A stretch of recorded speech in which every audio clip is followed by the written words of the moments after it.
Hey everyone, CPO here, and I'm out in the garage doing some other stuff, working on the car, and I decided I wanted to stop and do a video to show you something that you may not know exists.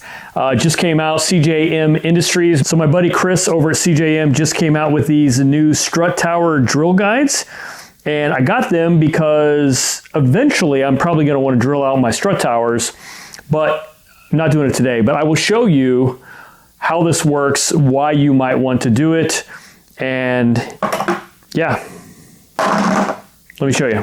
All right, like I said, since I had this whole thing apart, thought it would be a good opportunity to show you sort of the problem statement and then how the strut tower drill guide is designed to work. So this is the top strut nut, and if you had coilovers or some other adjustable type of strut, you'd probably have an adjustment screw or knob up here. And that's all fine and dandy. I'm basically at neutral camber right now, and that would not be a problem. However, those of us that are running adjustable coilovers are probably not running neutral camber. We're probably running negative camber, which is where these ground control adjustable camber plates come in.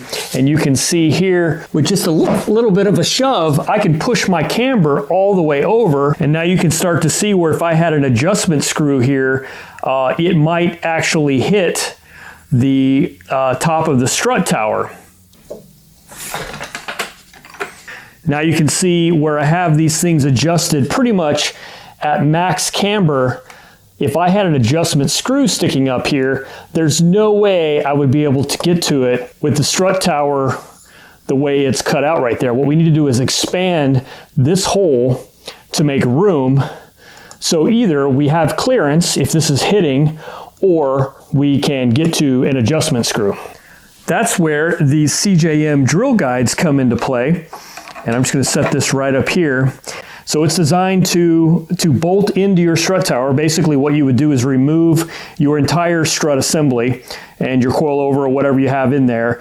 And you'll have 3 holes here, which these holes right now are filled with my camber plate bolts. But then you would replace it with this.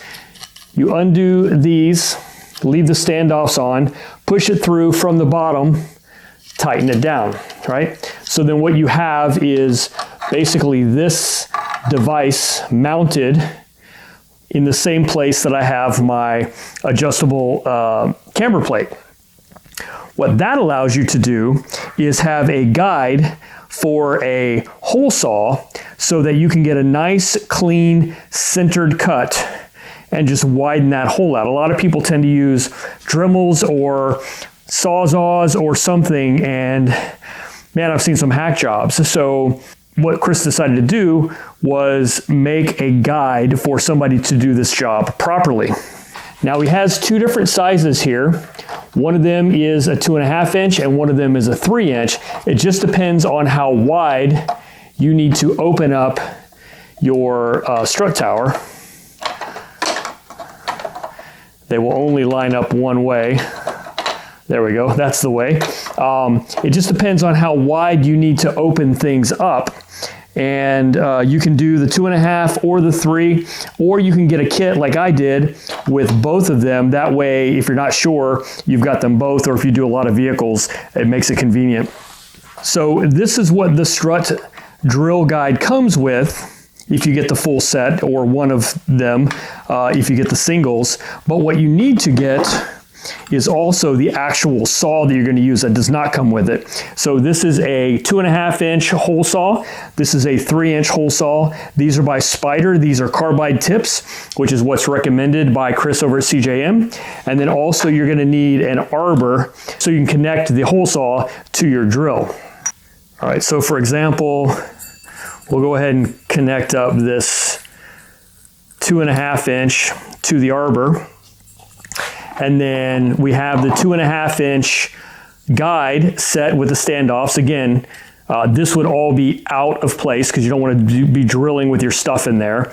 This is going to mount from the top and then bolt from the bottom to hold it tight. Before you set this in place, what you want to do is take your hole saw, and get it up through there. The reason you want to do that is because you can see here, the bottom of the hole saw has these teeth that are wider than the saw itself and then the guide. So go ahead and set that in place, then mount up your guide, and then you will have a very nice, let me remove this arbor for demonstration. I think it'll be easier. You'll have a very nice guide for your hole saw there. See how that works? And it's just gonna bolt in there and then make a nice clean cut. And again, you can do 2.5 inch. I'll show you how much a 3 inch would take up, which is quite a bit actually. So some of you may be worried about taking off too much metal and how that might impact stability. But I think 3 inches is probably normally considered to be a safe bet, but here's where that would come off. So you'd have just a little bit of a lip there. But yeah, this is how that works. It's a great, simple product that has been needed for a while, and it'll keep people from hacking up their strut towers. So yeah, just get the guide.